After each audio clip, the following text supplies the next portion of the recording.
राष्ट्रवादीमध्ये सूरज चव्हाणांच्या नियुक्तीवर रोहित पवारांनी टीका केली होती। अजित पवारांचा पक्ष कोकणी नेत्यानं हायजॅक केल्याचं विधान रोहित पवारांनी केलं होतं। त्यावर उत्तर देताना अजित पवारांनी काही लोक स्वतःला महाराष्ट्रातला मोठा नेता समजतायत असं म्हणत रोहित पवारांची खिल्ली उडवलेली आहे।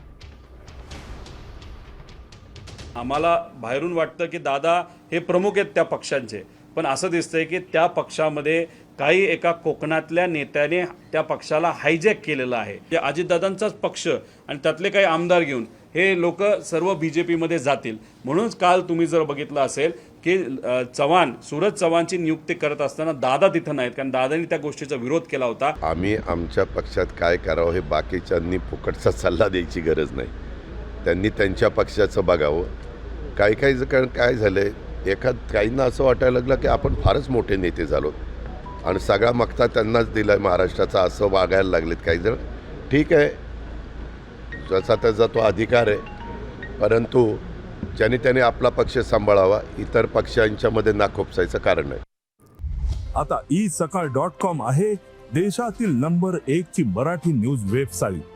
प्रत्येक अपडेटसाठी isakal.com ला नक्की भेट द्या।